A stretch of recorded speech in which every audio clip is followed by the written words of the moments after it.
아, 정말 그때 생각하면 지금도 가슴이 먹먹해져요. 300만 원이라고 했더니 우리 아들이 뭐라고 했는지 아세요? 엄마, 요즘 세상에 그냥 빌려주는 사람이 어디 있어요? 이자는 얼마나 줄 건데요? 이렇게 말하더라고요. 아니, 그 말이 얼마나 차갑게 들리던지 정말 가슴이 철렁 내려앉는 느낌이었어요. 옆에서 듣고 있던 우리 아버지는 그 순간 수저를 탁 내려놓고 벌떡 일어서더니 소리를 지르셨어요. 너는 사람이 맞냐? 부모가 손 벌리는 게 그렇게 싫으냐고 말이에요. 아들은 그때 표정이 확 굳어지면서 인상을 찌푸렸고 저는 그냥 머리를 쥐어뜯고 싶었어요. 그날 밤에 우리 부부는 정말 오랫동안 이야기했어요. 이제 정말 자식한테 기댈 생각하지 말자. 우리 일은 우리가 알아서 하자고 말이에요. 내 몸도 내 노후도 모든 걸 내 손으로 책임지자고 다짐했죠. 저는 김순이고 올해 68이에요. 남편 박만수는 72고요. 우리는 거의 40년 가까이 지하철역 근처에서 작은 국밥집을 해왔어요. 정말 하루도 빠짐없이 새벽 5시에 일어나서 육수 우리고 밑반찬 준비하고 그렇게 살아왔거든요. 우리 아들 박민호는 36인데 요즘 말로 하면 정말 잘 나가는 녀석이에요. 좋은 대학 나와서 지금은 IT 회사에서 팀장으로 일하고 있고 며느리도 똑똑한 애라 둘이 합쳐서 버는 돈이 꽤 되거든요. 아파트도 벌써 다 갚았다고 하더라고요. 그런데 이상하게도 언제부터인가 아들이 우리한테 점점 냉정해지기 시작했어요. 예전엔 그래도 전화라도 자주 했는데 이제는 바쁘다는 핑계로 통화도 짧게 끊어버리고 명절에도 의무적으로 잠깐 얼굴만 비추고 가더라고요. 선물 하나 없이 그냥 빈손으로 와서는 밥만 먹고 가는 거예요. 그래도 우리는 계속 믿었어요.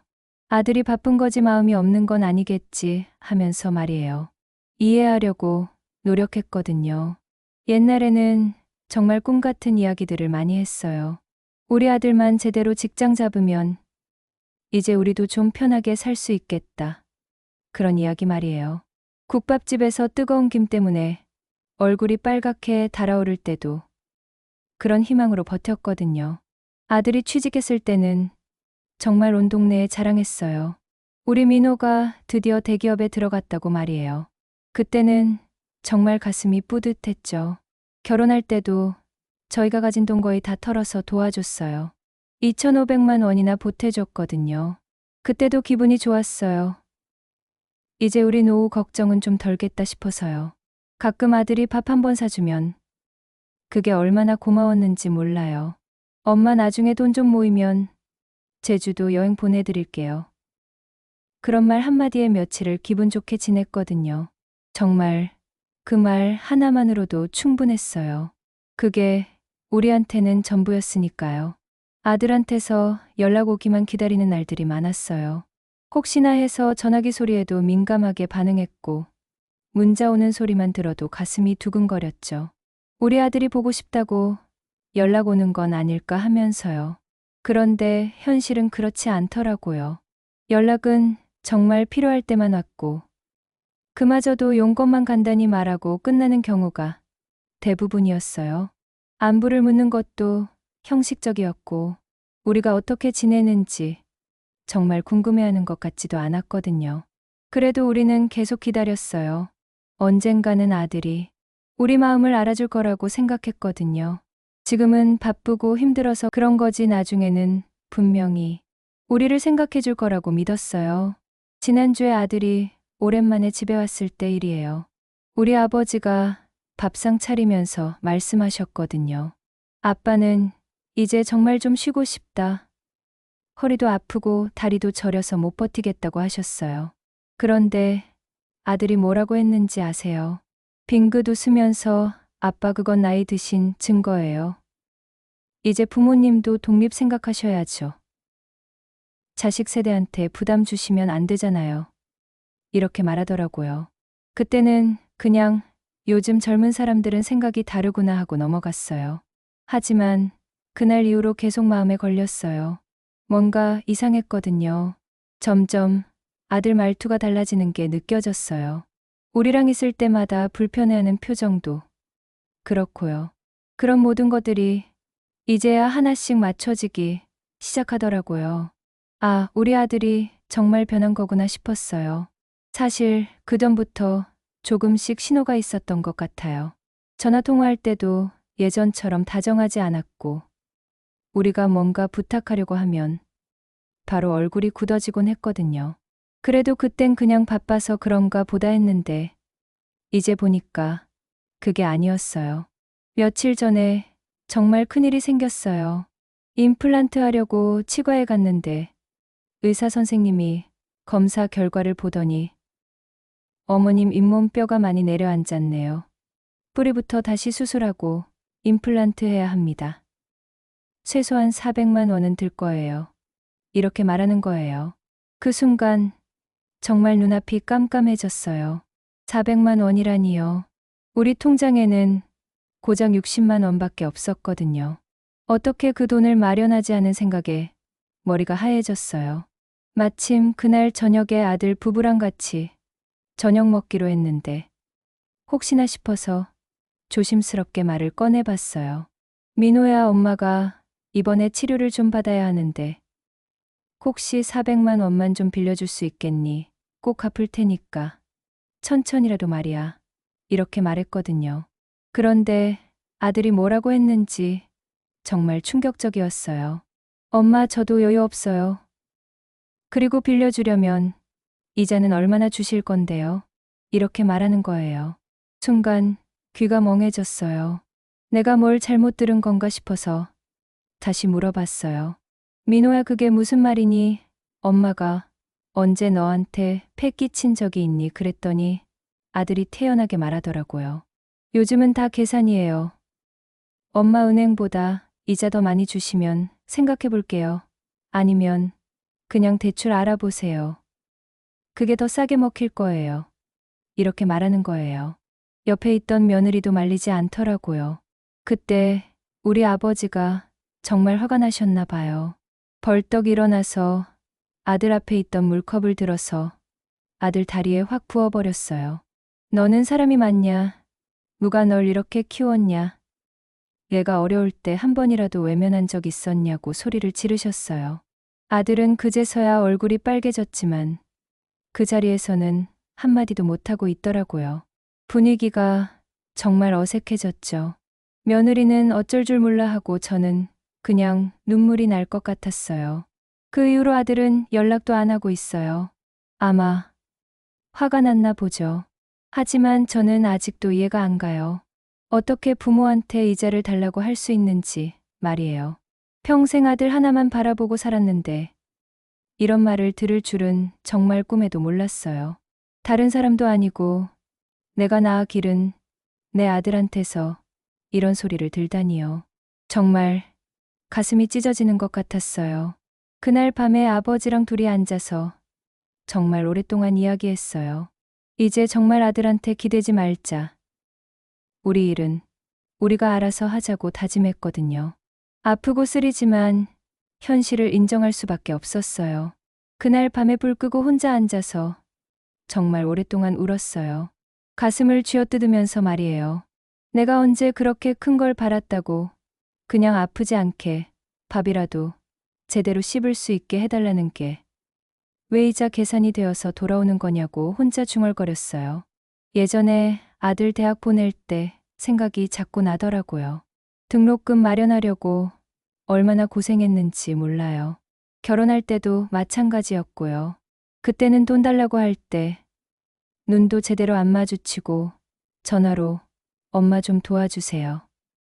이렇게만 했잖아요. 그런데 저는 한 번도 망설인 적이 없었거든요. 눈물이 베개를 다 적셨어요. 이불을 붙잡은 손이 덜덜 떨렸고요. 엄마라는 말이 언제부터인가 이 집에서는 그냥 돈 꺼내는 사람이라는 뜻이 된 것 같더라고요. 정말 서럽고 억울했어요. 다음 날 아침에 우리 아버지가 아들한테 전화를 걸었어요. 어제 내 말이 너무 심했다. 내 엄마가 밤새 잠도 못 잤다고 하셨거든요. 그런데 아들이 뭐라고 했는지 아세요? 아빠, 엄마가 감정적으로 나오니까 저도 솔직하게 말한 거예요. 저도 제 삶이 버거워요.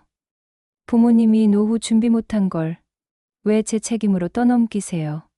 이렇게 말하더라고요. 그 말을 옆에서 듣고 있던 제가 정말 숨이 막혔어요. 그대로 주저앉았거든요.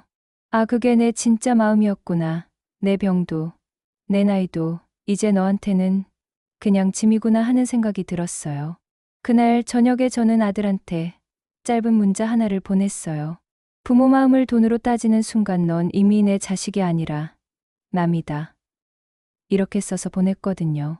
정말 가슴이 아팠지만 그럴 수밖에 없었어요. 며칠 후에 아들한테서 연락이 왔어요. 엄마 지난번 말씀 너무 예민하게 받아들이신 것 같아요. 우리 가족이잖아요. 이렇게 말하더라고요. 그런데 우리 아버지가 조용히 고개를 저으면서 말씀하셨어요. 가족이면 이자부터 묻지는 않지. 가족이면 아픈 부모 앞에서 숫자 들이대지는 않는다고 말이에요. 그러자 아들이 황급하게 변명하기 시작했어요. 저희도 여유 없어요. 아이 키우느라 돈 들고 대출 갚느라 빠듯해요. 이렇게 말하더라고요. 그때 제가 조용히 웃으면서 말했어요. 민호야, 우리는 내 학비도 내 결혼 자금도 내 전세금도 다 냈어. 그때 우리는 월세 살면서 찬물로 세수했어도 단 한 번도 부담스럽다는 생각 안 했어. 이렇게 말했거든요. 아들은 그때 입을 꾹 가물었어요. 할 말이 없었나 봐요. 옆에 있던 며느리도 마찬가지였고요. 그 순간 정말 확실히 깨달았어요. 이 아이는 이제 우리를 부모가 아니라 부담으로 보고 있구나 하는 걸 말이에요. 정말 마음이 아팠지만 현실을 받아들일 수밖에 없었어요. 아들이 어렸을 때는 정말 다정했거든요. 엄마 사랑해요. 엄마가 최고예요. 이런 말도 자주 했고, 우리가 힘들어하면 걱정도 해주고 그랬는데, 언제부터 이렇게 변한 건지 정말 모르겠어요. 사실 조금씩 변화는 있었어요. 대학 졸업하고 취직하면서부터인 것 같아요. 점점 우리와의 거리를 두기 시작했거든요. 처음에는 독립심이 생긴 건가 보다 했는데 이제 보니까 그게 아니었어요. 결혼하고 나서는 더 심해졌죠. 며느리가 들어오면서부터는 우리를 대하는 태도가 확실히 달라졌어요. 예전처럼 편하게 대하지도 않고 뭔가 거리감이 느껴졌거든요. 지금 생각해보면 그때부터 조금씩 신호가 있었던 것 같아요. 우리가 뭔가 도움을 청하려고 하면 표정부터 굳어지고 말투도 차가워지고 그랬거든요. 그래도 그땐 그냥 바빠서 그런가 보다 하고 넘어갔는데 이제 와서 보니까 가 계산된 거였어요. 며칠 뒤에 아들한테 마지막으로 연락을 해봤어요. 민호야, 엄마가 대출 알아봤는데 신용등급이 안 나와서 대출도 안 된다더라. 혹시 이번 달까지만 조금만 도와줄 수 있을까? 이렇게 말했거든요. 그런데 돌아온 답이 뭔지 아세요? 문자 한 줄이었어요. 엄마 또 이러시면 저도 더 이상 연락 안 할게요. 이렇게 써서 보내더라고요. 정말 차가운 문자였어요. 우리 아버지는 그 문자를 보시고는 아무 말씀도 안 하시고 조용히 일어나셨어요. 그러더니 대문 앞에 가서 가만히 서 계시더라고요. 한참 후에 보니까 담배를 피우고 계시더라고요. 30년 만에 다시 피우시는 담배였어요. 그게 아버지 마음을 다 말해주고 있었죠. 저는 그때 말했어요. 이제 그만하자. 우리가 너무 오랫동안 아들만 바라봤어. 이제는 우리도 우리 것을 지키자고 말이에요. 그날 밤에 우리는 아들 번호를 가족 요금제에서 빼버렸어요. 별 의미 없는 일이었지만 그래도 뭔가 해방된 기분이었어요. 이제 정말 끝이구나 싶었거든요. 그런데 며칠 후에 정말 뜻밖의 일이 생겼어요. 우리 며느리가 조용히 전화를 걸어왔거든요. 어머님, 죄송해요. 민호가 사실 예전부터 그랬어요. 이렇게 말하더라고요. 무슨 말이냐고 물어봤더니 며느리가 털어놓는 말이 정말 충격적이었어요. 결혼 전부터도 부모님 얘기만 나오면 왜 내가 책임져야 하냐며 피했다는 거예요. 아버님이 해주신 전세금도 그냥 어차피 해줄 거면서 이렇게 말했었다더라고요. 그 말을 듣고 있는데 정말 손이 덜덜 떨렸어요. 핸드폰을 줄 수가 없을 정도였거든요. 지금이라도 말씀드리고 싶었어요. 두 분께 너무 죄송하다고. 저는 늘 부끄러웠습니다. 이렇게 며느리가 말하더라고요. 그날 밤에 저는 아들이 결혼할 때 썼던 답례 편지를 꺼내서 찢어버렸어요. 사랑하는 우리 엄마 아빠께 이런 첫 문장이 이제는 거짓말로밖에 안 보이더라고요. 정말 허탈했어요. 아들과 연락을 끊고 나서 우리 부부는 작은 시골집으로 이사를 갔어요. 집도 좀 낡고 작지만 마음만은 정말 가벼워졌거든요. 도시에서 벗어나니까 숨도 제대로 쉬어지는 것 같았어요. 작은 텃밭에 상추도 심고 고추도 심었어요. 아침마다 마당에 나가서 해 뜨는 걸 바라보면서 아버지한테 말했거든요. 당신, 우리가 아들 키우느라 참 많은 걸 미뤘지. 이렇게 말했어요. 아버지도 그래도 우리 후회는 하지 말자. 우리는 우리 방식대로 최선을 다했으니까. 이렇게 대답해 주셨어요. 정말 고마웠어요. 그리고 작은 공책 하나를 꺼내서 그동안 못했던 일들, 하고 싶었던 일들을 하나씩 적기 시작했어요. 여행도 가고 싶고 취미생활도 해보고 싶고 그런 것들 말이에요. 그때 정말 신기한 기분이 들었어요. 아들 없는 삶이 슬프기보다는 드디어 내 삶을 시작할 수 있겠다는 생각이 드는 거예요. 정말 오랜만에 느끼는 자유로운 기분이었거든요. 물론 가끔은 허전하기도 해요. 아무래도 40년 가까이 아들 생각하며 살았으니까 갑자기 그 빈자리가 느껴질 때가 있거든요. 하지만 그것보다는 이제야 진짜 우리 인생을 살 수 있겠다는 생각이 더 커요. 우리 부부끼리 앉아서 앞으로 뭘 하고 살지 진지하게 계획을 세우기 시작했어요. 그동안은 아들 생각만 하느라 우리 자신은 뒷전이었는데 이제는 우리를 위해서 살아보자고 다짐했거든요. 정말 이상해요. 아들과 멀어지고 나니까 오히려 마음이 편해지는 게 말이에요. 더 이상 눈치 볼 필요도 없고 아들 비위 맞춰줄 필요도 없으니까 정말 홀가분한 거예요. 그날 오후에 정말 뜻밖의 아들한테서 연락이 왔어요. 엄마 아빠 그동안 제가 너무 예민했어요. 우리 다시 잘 지내봐요. 이렇게 말하더라고요. 그런데 우리 아버지가 바로 물어보셨어요. 너 돈 필요하냐고 말이에요. 그러자 아들 목소리가 갑자기 머뭇거리더라고요. 아니 그냥 그동안 연락 못 드린 것도 죄송하고 해서요. 이렇게 말하는데 그 목소리를 들어보니까 뭔가 이상했어요. 우리는 다 알고 있었거든요. 예전에도 항상 그랬어요. 힘들거나 뭔가 필요할 때만 아들이 가족이라는 말을 꺼냈거든요. 저는 그때 조용히 말했어요. 민호야, 이제 우리도 늦었어. 자식이 부모를 무너뜨릴 수 있다는 걸 넌 스스로 증명했어. 이렇게 말했거든요.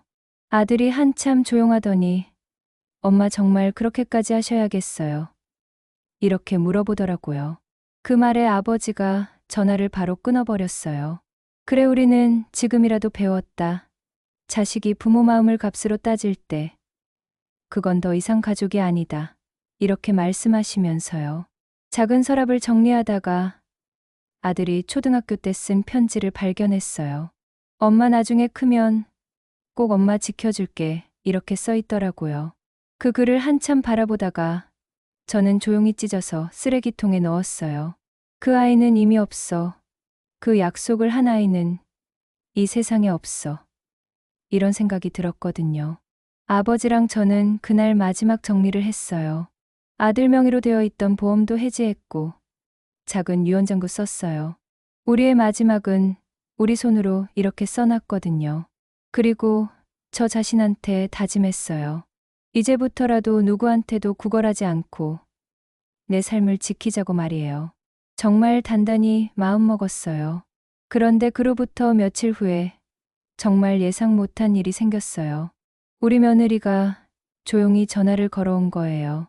아버님, 어머님 정말 죄송해요. 민호가 사실 예전부터 그랬어요. 이렇게 말하더라고요. 무슨 말이냐고 했더니 며느리가 진짜 충격적인 이야기를 해주더라고요. 결혼 전부터도 부모님 얘기만 나오면 왜 내가 책임져야 하냐며 피했다는 거예요. 장인어른이 해주신 전세금도 그냥 어차피 해줄 거면서 이렇게 말했었다더라고요. 그 말을 듣고 있는데 정말 핸드폰을 쥔 손이 덜덜 떨렸어요. 지금이라도 말씀드리고 싶었어요. 두 분께 너무 죄송하다고. 저는 늘 부끄러웠습니다.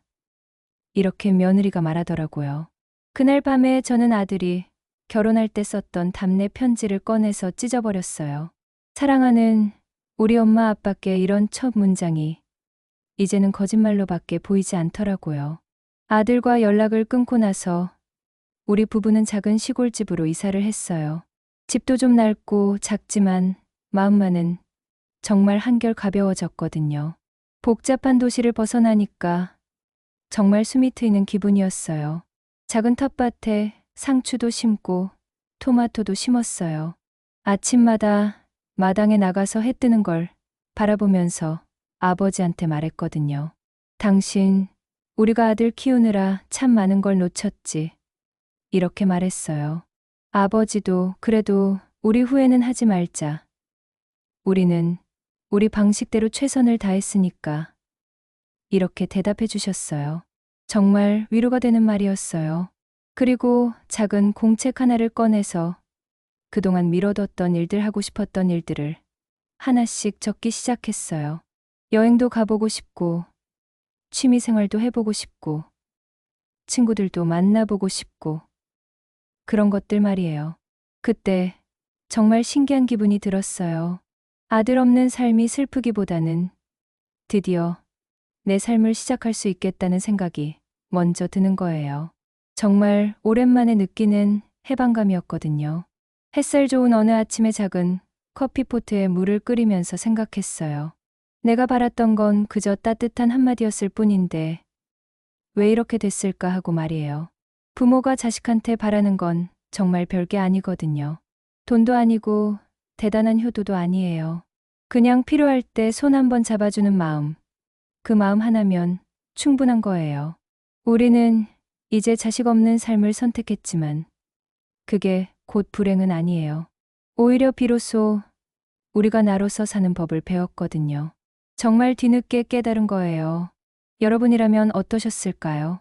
치료비 한번 부탁했다가 아들한테 이자 얘기를 들은 부모 마음 정말 이해되시나요? 그 말이 얼마나 아픈지 아세요? 댓글로 여러분 생각을 들려주세요. 당신이라면 이런 부모님한테 어떤 말을 해주시겠어요? 정말 궁금해요.